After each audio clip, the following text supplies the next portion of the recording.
ብትሄዱ እንደዚህ አይነት ክብር አታገኙም። ወላሂ ነው የትም ብትሄዱ። ኻሊድ ክብሮም ማለት ሴት ልጅን ማይክሮፎን ሰጥቶ ከሷ ውዳሴ በመስማት የሚመሰጥ እንዲሁም ደግሞ በርካታ የጥመት ትምህርቶችን የሚያስተምር ግለሰብ ነው።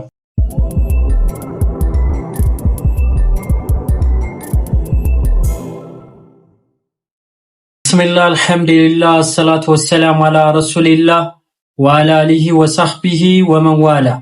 ውድና የተከበራችሁ የቻናላችን ተከታታዮች አሰላሙ አለይኩም ወራህመቱላሂ ወበረካቱ። ዛሬም የጌታችን ያለ መልካም ፍቃድ ሆኖ ለእናንተ አስተማሪና ቁም ነገር አዘል የሆኑ ቪዲዮዎችን ይዤላችሁ ብቅ ብያለሁ። እስከ ቪዲዮአችን ፍጻሜ ድረስ አብራችሁን ሁኑ። ዛሬ ይዤላችሁ የቀረብኩት ነገር በጣም መራራ የሆነ ሐቅ ነው። አብዛኞቻችሁ ልትንጫጩ እንደምትችሉ አውቃለሁ። ነገር ግን ሐቅ ከምንም በላይ ነው። ሰዎች በሐቅ ይለካሉ እንጂ ሐቅ በሰዎች ብዛት አሊያም ደግሞ በመንጋዎች ብዛት የምትለካ አይደለም። የትኛውም አካል በአደባባይ ያጠፋው በአደባባይ የጠመትን አስተምሮት ለህዝበ ሙስሊሙ ሲያሰራጭ ጊዜ ዝም በለው በውስጥ ምከረው የሚባል መርህ የለም። ይህ መርህ አለ የምትሉ ካላችሁ እንግዲህ ዲስከስ ማድረግ እንችላለን።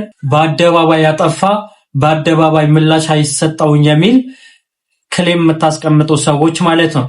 ኤኒሃውስ አስቀድሜ ባሳየዋችሁ ቪዲዮ ላይ ወንድም ኻሊድ የተሰኘው ግለሰብ በሲራ የቁርአን ማዕከል ትምህርት ቤት አለው። በዚህ ትምህርት ቤት ውስጥ በርካታ ፈሳዶችን ሲያሰራጭ ቆይተዋል። ሰሞኑ አንድ የሚያስተምርበት የትምህርት ቤቱ ቁርአንን እንዴት መማር አለብን ብሎ ባዘጋጀው መጽሐፉ ላይ ፒዲኤፉ እጃችን ላይ ገብተዋል። በነገራችን ላይ የተቆራረጡ ሐሳቦች አሊያም ሰንበዲ የተናገረውን ነገር አምጥተን አይደለም እናወራው። ሙሉ መጽሐፉን አንብበን ከዛ በኋላ የቁርአኒዮችን ሐሳብ እንዲሁም ደግሞ ሙስሊሞችን ተማሪዎቹን ሐዲስን አለመከተል እንዲሁም ደግሞ የነቢዩ አለይሂ ሰላቱ ወሰላም ሱናን መተውን የሚያስተምር ሆኖ አግኝተነዋል። ገና የቁርአን ዘዴ እንዴት ቁርአን በቀላሉ መረዳት እንችላለን ብሎ ባስቀመጠው ጽሑፉ ላይ እንዲህ በማለት ይናገራል። መግቢያው ላይ እናንባው። መግቢያ ገና ቁርአን የምንረዳበት ዘዴ የምናገኘው ከራሱ ከቁርአን ነው ይላል። ቁርአን ከቁርአን ውጪ ያለ ሌላ አካል ሰውን ይሁን መጽሐፍ ያብራራ ምንም ነገር የለም ይላል። ቁርአን ራሱ የተብራራ ነው ምናምን ነገር ብሎ ያወራል። እንግዲህ ይህን ግለሰብ በሚያሳዝን ሁኔታ ለራሱ ረድ ይሰጣል። እንግዲህ ኻሊድ ክብሮም ማለት ራሱ መርከዝ ከፍቶ እንግዲህ ትምህርት ቤት ከፍቶ ያስተምራል፣ የቁርአን ተፍሲር ይላል። ነገር ግን ሌሎች ሰዎች መፈሰር አይችሉም፣ እኔ ግን በራሴ መፈሰር እችላለሁ የሚል ደፋር ሰው ነው። ጌታችን አላሁ ሱብሓነሁ ወተዓላ ቁርአንን የማብራራትን ስልጣን ለነቢዩ አለይሂ ሰላቱ ወሰላም ሰጥቷቸዋል። በርካታ የሆኑ የቁርአን ቨርሶች አሉ። ለአብነት ያክል አንድ የቁርአን ቨርስን ልንገራችሁ። ጌታችን አላሁ ሱብሓነሁ ወተዓላ በተከበረው ቃሉ በሱረቱል ነህል ላይ ምዕራፍ 16 ቁጥር 44 ላይ እንዲህ ይላል፣ ዚክሩን ወይም ቁርአንን ያስተነትኑ ዘንድ ልታብራራላቸው አወረድን ይላል። እንግዲህ ልታብራራላቸው ለነማን? ለሰሃቦች፣ በጊዜው ለነበሩ ሰዎች። አያችሁ። ከዛስ ያ የተብራራው ነገር ደግሞ በጊዜና በቦታ የተገደበ አይደለም። እንግዲህ ቁርአን ሲወርድ ጊዜ ሰሃቦች ያልተረዱት ነገር ነቢዩ አለይሂ ሰላቱ ወሰላም ያስረዱ ነበር። ለዚህ ደግሞ በርካታ የሆኑ ሐዲሶች አሉ። ታዲያ ይህን ሆኖ ሳለ የሚያሳዝን ሁኔታ ኻሊድ ክብሮም የተሰኘ ግለሰብ ምንም አይነት የተፍሲርን ዕውቀት ሳይኖረው የተፍሲርን ማሟላት ያለበትን መስፈርቶችን ሳያሟላ የቁርአን ጥናት ብሎ የተለያዩ ነገራቶችን ሲያደርግ እንመለከታለን። ይህ ብቻ አይደለም፣ ሰላት ኢባዳ አይደለም ይላል። በዚህ መጽሐፉ ላይ እንደምትመለከቱት እንግዲህ ጸሎት ወይም ይሄ ሰላት የሚባለው ነገር በራሱ ኢባዳ አይደለም ይላል። ይህ በእስልምና ታሪክ የማይታወቅ እንዲሁም አንድ ዓሊም ያላስተማረው መጥ የሆነ አስተሳሰብ ነው። ከዚህ አስተሳሰብ መራቅ አለባችሁ። ለምንድን ነው መጥ የሆነ አስተሳሰብ ያልኩኝ? ጌታችን አላሁ ሱብሓነሁ ወተዓላ ቁርአን ነው ያልኩት። ጌታችን አላሁ ሱብሓነሁ ወተዓላ በሱረቱ ጣሃ ምዕራፍ 20 ቁጥር 14 ላይ እንዲህ በማለት ይናገራል። አላህ ነኝ ያለኔ አምላክ የለምና ተገዛኝ፣ ሰላትም በእርሷ እኔን ለማውሳት ስገድ። እንግዲህ አላህን የምናወሳበት ኢብኑ ተይሚያ እንደሚናገሩት አላህ የሚወዳቸውን ነገራቶች፣ ተግባሮች፣ ቃላቶች በአጠቃላይ ምንድናቸው ይላሉ? አምልኮዎች ናቸው ይላሉ። ሰላት ደግሞ ከሚወዳቸው ነገራቶች አንዱ ነው። አምልኮ አይደለም ብሎ ፍልስፍና ዓለም ውስጥ መግባት ልክ አይደለም። ሁለት ቋንቋ አለያም ሁለት ቃላቶችን እንግሊዘኛ ቋንቋ መጠቀም ዛሬ ላይ በሚያሳዝን ሁኔታ የእውቀት ምጥቁነት ተደርጎ እየተያያዘ ነው። ረመዳን ላይ ቁርአን ከኛ ጋር ቁርአን ተፍሲር ይባላል። ነገር ግን ተፍሲርን አትቀበል ይላል። የራሱን አንደርስታንዲንግ ግን እኔ ላይ አፕዴት ለማድረግ ይሞክራል። ከላ በደም ይህን ነገር እንቀበለው አይገባም። ወንድምና እህቶች ሰውየውን እናከብረው እንችላለን። ነገር ግን ሲሳሳት ጊዜ በርታ የምንለው ከሆነ ሰውየው ግለሰቡን እንወደዋለን ማለት አይደለም። ያ ውዴታችን ሐቂቃ ማለት ነው የማስመሰል እንጂ ወንድማችንን ከጥፋት የማስወጣት ውዴታ ነው ብዬ አላምንም። ሂክማ ማለት ነገራቶችን ባሉበት ማስቀመጥ ነው። አቡ ሰላ ከተሳሳተ ወንድም አቡ ሰላ ተሳስተሃል ብሎ ምላሽ የሚሰጠኝ ሰው ከዚህ ሰውዬ የበለጠ የሂክማ ባለቤት የለም። ሽርክን ሽርክ፣ ጥፋትን ካላልከው በአደባባይ የተሰራ እሽሩሩ የምትል ከሆነ ችግር አለብህ ማለት ነው። እንግዲህ ኻሊድ ክብሮም ማለት ከዚህ በፊት በርካታ የሆኑ ስህተቶችን ሲሳሳት ተመልክተነዋል። የቁርአን ጥናት እያለ በሚያሳዝን ሁኔታ ሴትና ወንድ በታሪክ የማይታወቅን ነገር ማይክሮፎን ሰጥቶ የሴቶችን ውዳሴ የሚፈልግ ከዛ በኋላ ዩኒቨርሲቲ ላይ አንዳንዴ አይታችሁ ከሆነ የተለያዩ ቦታዎች ላይ በክተራ ይባላል። ሴቶች ተሰበሰቡ፣ ከዛ የሆነ ወንድ ይመጣና እንደ በክተራ እንደ በግ ይሆናል። ልክ እንደዛው በክተራ እንዳለ ወንድ ሴቶችን ሰብስቦ መሃል ላይ ፎቶ ይነሳል። ዋይ ፐርፐዙ ምንድነው? ዋይ ስነ ምግባር ነው? እስቲ ባላህ ይሁንባችሁ ይህን ፎቶ የምትመለከቱት አንድ አይደለም ኡስታዝ ራሱን ኡስታዝ ብሎ ታይትል የሚሰጥን ግለሰብ ይቅርና ራሱ ኡስታዝ ነኝ ብሎ ነው የሚናገረው። የተለያዩ ሶሻል ሚዲያዎች ላይ ኡስታዝ ኻሊድ ብሎ ነው ራሱን የሰየመው። ኡስታዝ ብሎ ይቅርና አንድ ሶሻል ሚዲያ ላይ በተለያዩ ኢስላሚክ ኮንተንት ላይ የምናቀው ሰው ይህን ቢያደርግ ኢማጂን አድርጉት። አይደለም ሙስሊም ይቅርና ነን ሙስሊም አንድ ዲያቆን ይህን ያደርጋል? ባላ ይህ ስነ ስርዓት አይደለም። እስልምና ከምንም በላይ ስነ ምግባርን ያስተምረናል። ስነ ምግባር ማለት ከዚህ ይጀምራል። ፍሬውን መመልከት አለብን። ፍሬው እንዲህ አይነትን ከሴቶች ጋር እንዲህ እየተደረጉ ሜካፕን የተጠቀመች የግመል ሻኛ የሆነን ሂጃብ አድርጋ ከዛ በኋላ ህይወቴ ባንተ ተቀየረ። ሜካፑም ይቀየር እኽቲ። የግመል ሻኛ የሚያክለውን ጸጉርሽ ደግሞ አራግፊው። ይህ ኮተትን ያደረግሽበት ፍሬውን ነው ሰው የምታዩት። ፍሬ ያላፈራ ዛፍ ይቆረጣል አይደለ? አትክልት ሊሆን ይችላል፣ የተለያዩ ነገራቶች። ስለዚህ ፍሬውን እናየዋለን። ፍሬው ምንድነው ስንል ቲክቶክ ላይ እናያቸዋለን እኮ እሱ ጋር የተማሩ ኢልሃም ምናምን የምትባለዋ ጌታዬ ሆይ አላህዬ ይዘላ ምናምን የምትል ሴት ናት። ሰው ዳዋ ለማድረግ በቃ ተመስጦ ተዘጋጅቶ ምናምን ከዛ በኋላ መልክ ይሰራሉ ምናምን ከዛ ስልጡን ነን ይላሉ። ከአህባሽ የበለጠ የመጣላችሁ ለዚህ ነው። ስልጡን ሳትሆኑ ሱልጥነን ስለምትሉ ነው። በሚገባችሁ ቋንቋ ነው የምናወራው። ካሁን በኋላ ለማብራራት ሌላ ሰው ያስፈልገውም እያለ ግልጽ የሆነ አላሁ ሱብሓነሁ ወተዓላ ነብዩ አለይሂ ሰላም እኔን የምትወዱ እንደሆናችሁ አላህን የምትወዱ እንደሆናችሁ እኔን ተከተሉ አላሁ ሱብሓነሁ ወተዓላ ኃጢአቶቻችሁን በአጠቃላይ ይምራልና የሚለውን የቁርአን አያ ወዴት እንወሰደ? ነብዩ አለይሂ ሰላቱ ወሰላም መታዘዝ እንዳለብን የተናገረው ጌታችን አላሁ ሱብሓነሁ ወተዓላ አብራራ ሆኖ አውርዶታል። አውርዶታል። ግን ነብዩ አለይሂ ሰላቱ ወሰላም ግልጽ አድርገው አብራርተውታል። ያን ነገር መቀበል አለብን።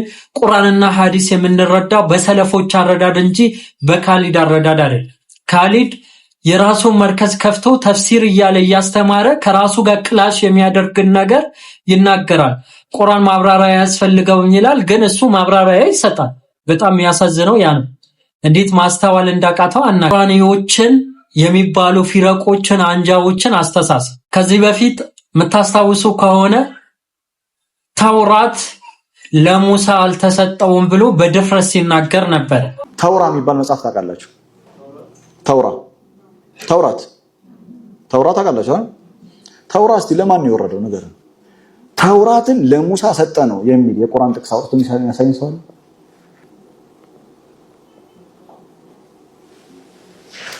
ኪታብ አለ።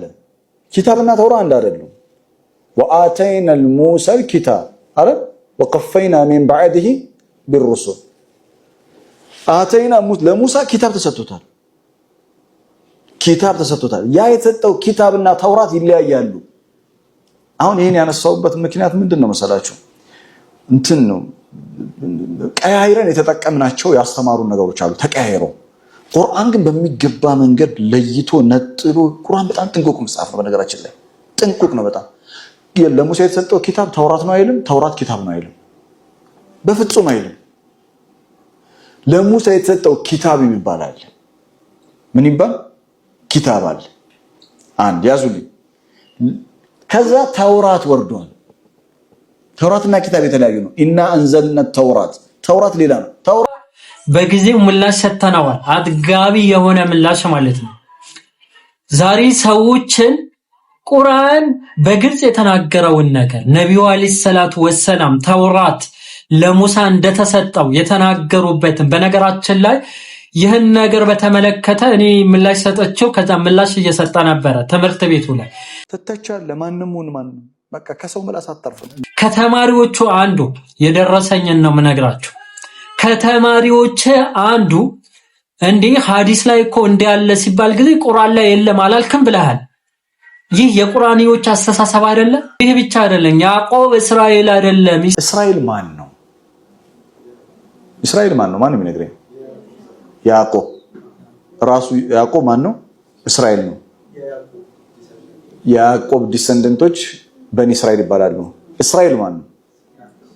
ያዕቆብ። ቁርአን ውስጥ እስራኤል ያዕቆብ ነው የሚል ቀጥታ ትርጉም የሚሰጥ አያ የሚሰጠኝ ሰው የለም። ባይዘው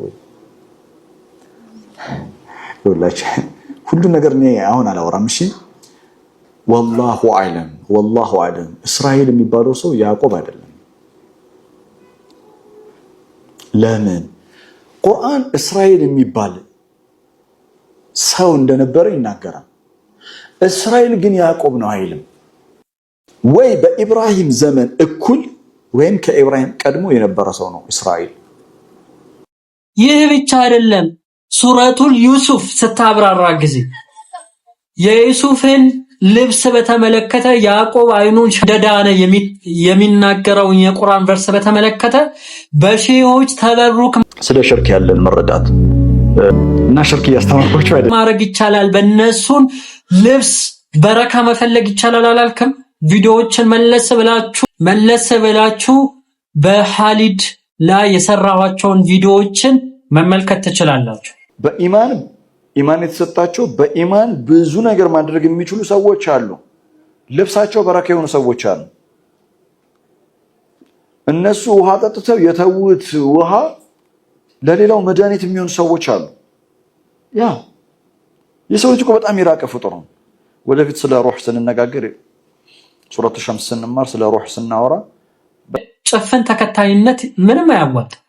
ሰው ጭፍንነት መሆን ያለበት ለቁርአንና ለሐዲስ ለነቢያቶች የተሰጣቸውን ነገር አንድ በትክክል ሰላቱን የማይሰግድ አርሽ ላይ ነው መሰግደው ብሎ ጫቱን እየቃመ የሚውልን ገሪባ በረካ ብለው ሱፍያዎችን ልብሱን እየተሹት ሞቶ ራሱ ቁምሳጥኑ ከፍተው ልብሱን አይኔ ምናምን ነገር የሚሉትን የነሱን አስተሳሰብ ማይክሮፎን ይዞ ሲያስተምር ነበር። ማን ሐሊ ማዲሆች ምናምን ነገር ብሎ መንዞማ ጥሩ ነው የነብዩ አለይሂ ሰላቱ ወሰለም የህይወት ታሪክ ነው ምናምን ነገር ብሎ ሲያወራ ነበር። ትልቅ የሆኑ መሳላዎች ላይ ገብቶ እንደፈለገ እኔን እንደሚመስለኝ ብሎ ይናገራል። ይህን ስንል ፐርሰናሊ የሆነ ጥላቻ ኖሮን አይደለም።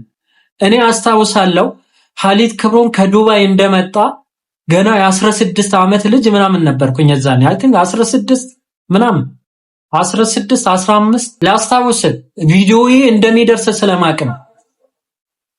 ለቡ የሚባል ሰፈር አባድር መስጂድ ወይም ኦሳክ መስጂድ የሚባለው አባድር ሱፐርማርኬት ግራውንድ ላይ ያለው መስጂድ አብዛኛው ሰው ያውቀው እዛ ላይ ታስተምር ነበረ። ስታስተምር ጊዜ ወጣቶችን የምታናገርበት ወይ ስለሚመቸኝ አይ ቲንክ ሮብና ቅዳሜ ምናምን በሳምንት እማር ነበረው። ጥላቻ አይደለም። ሰውን ከቁርአንና ከሐዲስ የሚጻረን ነገር ሲናገር ነው ተስተካከል፣ ይህን ነገር ልክ አይደለም ተብሎ መጽሐፍን አሳትሞ መመሪያ ደንብ ብሎ አውጥቶ ያወራ የተበላሸ አስተምሮትን ሲያስተምር ነው አቡ ሰላ ዝም በል፣ ኻሊድ እኮ ብዙ ነገር ሰርተዋል፣ አው ሰርተዋል፣ አላህ ይቀበል። ግን መጥፎ ስራውን ደግሞ በአደባባይ እያሰራጨ ስለሆነ አይ ቲንክ ወደ 80 የሚጠጉ 70 ምናምን ተማሪዎች እንዳሉ ደርሽበታል። እነዚህ ተማሪዎች በአጠቃላይ ቁርአንን በእኛ አረዳድ ነው የምንረዳው ብለው የጥመትን አስተምሮት እንዳይረዱ ነው። ምክንያቱም ለምሳሌ ሱረቱል ጣሃ ላይ ምዕራፍ 20 ቁጥር 5 ላይ አርራህማኑ ዐለል አርሺ ኢስተዋ የሚለው ሁሉም በራሱ አስተሳሰብ በራሱ ማይንድ ራሱን በተረዳበት ወይ ይረዳው እያለን ነው። ማን? ኻሊድ። እኛ ግን ምንለው ምንድነው? ቁርአንና ሐዲስ በሰለፎች አረዳድ እንረዳ። ቁርአን በተወረደበት ጊዜ የነበሩ ሰሃቦችን ይህን የቁርአን አያ በተመለከተ እንዴት ተረዱት? ነብዩ አለይሂ ሰላቱ ወሰላም ደግሞ ይህን የቁርአን ቨርስ አስመልክቶ ምንድነው ያስተማሩት የሚለውን መመልከት ይኖርብናል። ምክንያቱም ጌታችን አላህ Subhanahu Wa Ta'ala የሰለፎችን መንገድ መከተል እንዳለብን የተናገረው ጌታችን አላህ Subhanahu Wa Ta'ala እንጂ የሆኑ ሰንበዲ ዑለማ የምንላቸው አለያም ደግሞ እና ኡስታዞች አይደለም። ይሄን ያሉት ጌታችን አላህ Subhanahu Wa Ta'ala እነዛ ቀደምቶችን የተከተሉ አላህ ከነሱ ወደዋልና ከዛስ እነሱ ደግሞ በበጎ ስራ የተከተሉ አላህ ጀነትን ያጎናጽፋቸዋል ብሎ በርካታ የቁርአን አያዎች ላይ የተናገረው ነው። ይህን እውነታ እንጻ ሰው እያለ ኻሊድ ከብሮ ዝም ብለ ተመልከት ማለት ሆድ አደርነት ነውና እዛ አካባቢ እንግዲህ በሲራ የቁርአን ማዕከል ስትጎበኙ የነበራችሁ ኢሜጅ የነበራችሁ ኡስታዞች ነበራችሁ። ለዚህ ደግሞ ምላሽ እንፈልጋለን። ቁርአንን ማንም እየተነሳ ስለተብራራ እንደፈለጋችሁ በራሳችሁ አረዳድ ተረዱት እያለን ስለዚህ ጉዳይ ምላሽ እንፈልጋለን። እዛ የተገኛችሁ የነበራችሁ እኔ ኡስታዝ ባልላችሁ ኡስታዝ የምትሏችሁ ሰዎች ስላላችሁ ይህን ነገር አብራሩ። የመተቸት ሱስ ኖሮብን አይደለም። ነገር ግን አህባሽን ስንተች ጊዜ ምታጨበጭቡ ሰዎች፣ ንጽጽር ስንሰራ ጊዜ ምታጨበጭቡ ሰዎች ሐቅ ሲወራ ጊዜ ሚመራችሁ ከሆነ ቆም ብላችሁ አስተውሉ ላለው አላ ኩሊ ሃል هذا وبالله توفيق وصلى الله على نبينا محمد وعلى اله وصحبه وسلم والسلام عليكم ورحمة الله وبركاته. مع السلامة.